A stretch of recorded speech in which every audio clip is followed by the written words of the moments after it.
ஸ்ரீமதே ராமானுஜாய நமக. திருக்கோளூருக்கு ஸ்ரீ ராமானுஜர் வந்த உடனே இந்த திருக்கோளூர் பெண் பிள்ளை அந்த ஊரை விட்டு கிளம்புறதுக்கு ரெடியாக இருக்கும்போது, ஏன் பிள்ளை எங்கே போகிற ஏன் அப்படின்னு கேட்கும்போது இவ சேவிச்சுட்டு ஒவ்வொரு வாக்கியமாக சொல்கிறா. நான் இவாளை போல் இல்லையே, நான் ஏன் எங்கே இருக்கணும் அப்படின்னு ஒன்று ஒன்றா சொல்கிறா. அதில் இன்றைக்கி நம்ம பார்க்க போகிறது 65வது வாக்கியம். ஆரியனை பிரிந்தேனோ தெய்வாரி ஆண்டானை போலே. தெய்வாரி ஆண்டான் யாருன்னா ஆளவந்தாரோட பரம சிஷ்யர். ஒரு தாய் எப்படி குழந்தைய விட்டு இருக்க முடியாதோ, எப்படி குழந்தை தாயை விட்டு பிரிஞ்சு இருக்காதோ, அந்த மாதிரி ஆச்சாரிய பக்தின்னா அவர் பெரிய ஒரு எடுத்துக்காட்டு. அப்படி இருப்பார் தெய்வாரி ஆண்டான். ஒரு தடவை பத்மநாபன் கோவிலுக்கு திருவனந்தபுரத்துக்கு ஆளவந்தார் போக வேண்டிய நல்ல நேரம் வந்தது. போன வாக்கியத்தில் கூட பார்த்தோம், அனந்தபுரம் புக்கேனோ ஆளவந்தாரை போலேன்னு. ஸோ அவர் அந்த மாதிரி கிளம்பரிச்சு என்ன பண்ணுறார், ஸ்ரீரங்கத்தில் உள்ள கோவில் மடத்து கைங்கரியத்தை தெய்வாரி ஆண்டானிடம் ஒப்படைச்சி விட்றார். அவருக்கு துக்கம் தொண்டையை அடைக்கிறது. மற்ற சிஷ்யாலாம் கிளம்புறா, குரு நம்மளை விட்டுட்டு போகிறாரேன்னு அவருக்கு ரொம்ப மனசு கஷ்டமாக இருக்குது. எப்படி குருவை பிரிஞ்சு நான் இருக்கிறது அப்படின்னு அவருக்கு அப்படியே ரொம்ப கவலைப்பட்டு அவருக்கு உடம்புக்கே வந்துடுத்தோம். நாளாக அப்படியே இழைச்சி படுத்த படிக்க ஆயிட்டார். அப்போ அங்குள்ளவாள்லாம் வைத்தியரை கூட்டு காமிக்கிறா.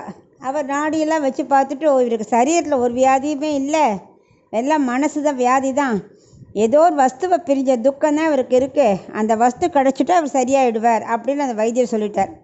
உடனே சிஷ்யர்லாம் கேட்குறா, உமக்கு என்ன துக்கம் அப்படின்னு கேட்க அவர் சொல்கிறார், ஆளவந்தாரை பிரிஞ்ச துக்கம் தவிர வேறு எனக்கு என்ன துக்கம் வேண்டியிருக்கு, ஆச்சாரியர் விட்டு என்னால் இருக்கவே முடியலையே அப்படிங்கிறார். உடனே சிஷ்யர்கள்லாம் ஒரு யோஜனை பண்ணுறா, சரி நம்ம இனிமேல் இவர் இங்கே தான் உயிர் தரிக்க மாட்டார், நம்ம இவரை கூட்டுண்டு திருவனந்தபுரமே போயிடலாம் அப்படின்னு சொல்லிட்டு ஒரு பல்லக்கு மாதிரி ஏற்பாடு பண்ணி, ரொம்ப உடம்பு சரியில்லாமல் இருக்கார், ஒரு பல்லக்கு மாதிரி ஏற்பாடு பண்ணிட்டு இவரை வச்சுண்டு கிளம்பி போய்ட்றா. இதைத்தான் அந்த திருக்கோளூர் பெண் பிள்ளை சொல்கிறார், ஆரியனை பிரிந்தேனோ தெய்வாரி ஆண்டானை போலே. ஆரியன்னா அவ்வளோ சிரேஷ்டமானவர்னு அர்த்தம். ஏன்னா ஆளவந்தாரை குறிக்கிறது இங்கே. அவர் ஆரியன்னு சொல்கிறது ஆளவந்தாரை. அந்த சிரேஷ்டமான குருவை விட்டுட்டு இவரால் இருக்கவே முடியாதான். ஸோ அப்புறம் கொஞ்சம் தூரம் பல்லாக்கில் போயிட்டே இருக்கார். திருவனந்தபுரம் நெருங்கடிச்சே நம்ம ஆளவந்தார் நம்ம குருவை பார்க்க போகிறோம் அப்படிங்கிறச்சு அவருக்கே கொஞ்சம் உடம்புல தெம்பு வந்துடுது. உடனே முள்ள இறங்கி நடக்கிறார். ஏன்னா அவருக்கு மனசில் ஒரு சந்தோஷம். அன்றைக்கி குரு புஷ்ய யோகம் நாள். அன்றைக்கி தான் அந்த குறுகை பிரான் எழுதி கொடுத்தார் இல்லையா, குறுகை காவலப்பன், அந்த ஒரு நாள் குறித்து கொடுத்தாரு இந்த யோக சாஸ்திரம் கற்றுக்கிறதுக்காக. அதனால் அந்த நாள் அன்றைக்கி குரு புஷ்ய யோகம் வேறு. அதை சீட்டை எடுத்து பார்க்குறார். அன்றைக்கி தான் அவர் குருவை சந்திக்க வேண்டிய நாள். அவர் நாதமுனியோட சிஷ்யர் தான் குறுகை காவலப்பன். உடனே இவர் என்ன பண்ணுறார், அங்கேருந்து கோவிலேருந்து ஆளவந்தார் கிளம்பி வர்றார். இவர் அந்த பல்லக்கிலேருந்து இறங்குறார். இறங்கி அந்த அவரை பார்த்த உடனே அந்த இடத்துக்கு ஆத்தங்கரைக்கு பேர் கரமனை ஆத்தங்கரை. அங்கே ஒருத்தருக்கு மீட் பண்ணோன்னே இவர் அப்படியே அவர் காலில் சாஷ்டாங்கமாக விழுந்து சேவிக்கிறார். உடனே ஆளவந்தார் கேட்குறார், யார் இவர் அப்படிங்கிறார். அவ்வளவுதான், தெய்வாரிய ஆண்டானுக்கு தூக்கி வாரி போடுறது. ஐயோ, நம்மளை மறக்கிற அளவுக்கு நம்ம அப்படி நடந்துட்டோமா, குரு சிஷ்யனை மறக்கலாமா, யாருன்னு கேட்டுட்டாலே அப்படியே தவிக்கிறார் அவர்.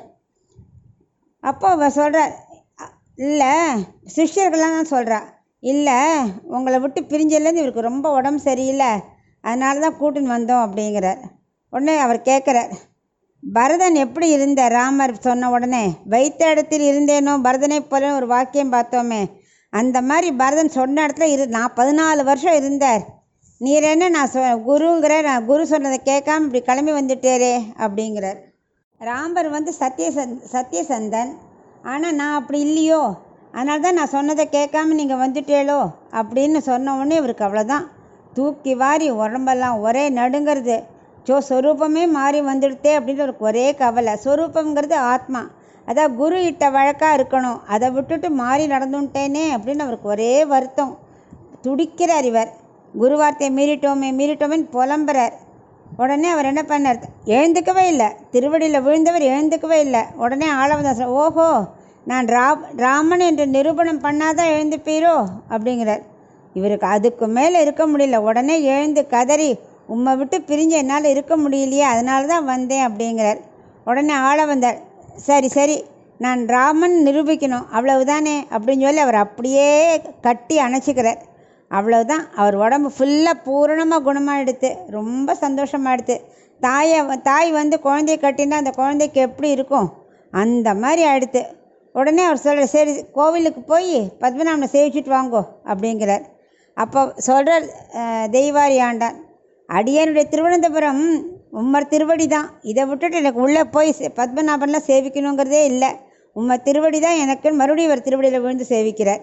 அந்த அளவுக்கு தெய்வ பக்தி. அப்படியே ஆளவந்தார் மகிழ்ந்து போகிறார். அதை நினச்சி இப்போ ராமானுஜர் அப்படியே நெகிழ்ந்து போகிறார், என்ன ஒரு ஆச்சாரிய பக்தின்னு.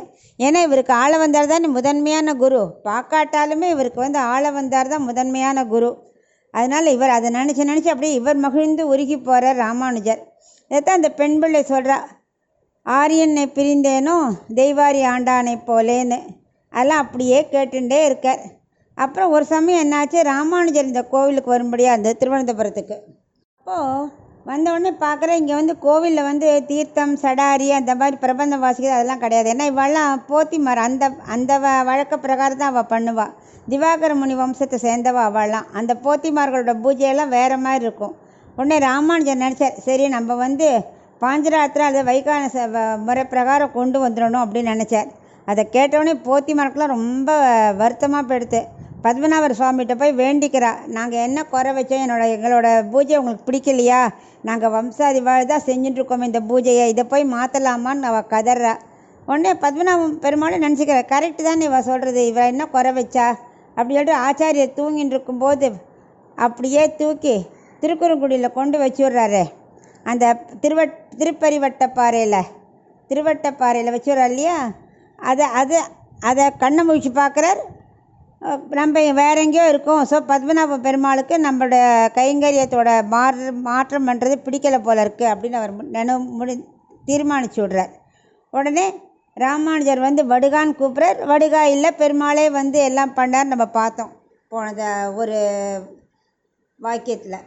ராமானுஜருக்கு ஆளவந்தார் மேலே ரொம்ப அபிமானம். நேராக பார்க்க முடியலன்னா வரச்சே இவர் வந்து பரமபதம் அடைஞ்சு விடுறார்.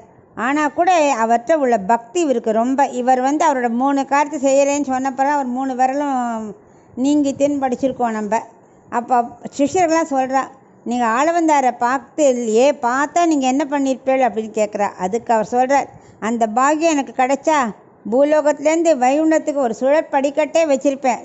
எல்லாரும் பக்தர்களும் நேராக இங்கேருந்தே அந்த படிக்கட்டு மூலமாக வைகுண்டத்துக்கு போயிடலாம். அந்த அளவுக்கு இவருக்கு ஆச்சாரத்தில் அப்படி ஒரு சிரத்தை. ஆரியன் அப்படின்னா நல்ல குணம் படைத்தவர். அந்த குரு பக்தியை காமிக்கிறதா இந்த வாக்கியம். அதுதான் இந்த திருக்குறள் பெண் பிள்ளை சொல்கிறா. அந்த அளவுக்கு ஒரு பக்தி இல்லையே, உடம்பு சரியில்லை, எதுனால ஆச்சாரியனை பிரிஞ்சதுனால உடம்பே வந்துடுது. ஸோ ஆரியனை பிரிந்தேனோ தெய்வாரி ஆண்டானை போலே, அந்த பக்தி இல்லையே எனக்கு. அந்த ஆச்சாரிய பக்தி இருக்கணும், ஆசிரியிச்சு அவருக்கு தொண்டு செய்யணும்னு எனக்கு எதுவுமே இல்லையே, எனக்கு அந்த அறிவு இல்லையேன்னு அந்த திருக்குறள் பெண் பிள்ளை புலம்புறா. அதை இந்த ராமானுஜர் ஆளவந்தார் அப்படியே மனசில் நினச்சிண்டு நடந்த சம்பவத்தெல்லாம் நினச்சி பார்த்துட்டு அப்படியே ரசித்து கேட்டுருக்கார். இந்த வாக்கியத்தை நம்ம மெயினாக தெரிஞ்சுக்க வேண்டியது என்னென்னா, ஆச்சாரிய பக்தி அது எவ்வளவு முக்கியம்னு இந்த தெய்வாரி ஆண்டனப்பால் தெரிஞ்சுக்கணும். ஏன்னா ஒரு தாய் கன்று வந்து பசு விட்டுட்டு இருக்காது. அந்த மாதிரி இவரால் ஆச்சாரம் விட்டு இருக்க முடியல. அந்த அளவுக்கு பக்தியை நம்ம வந்து இந்த வாக்கியத்துலேருந்து தெரிஞ்சுக்கிறோம்.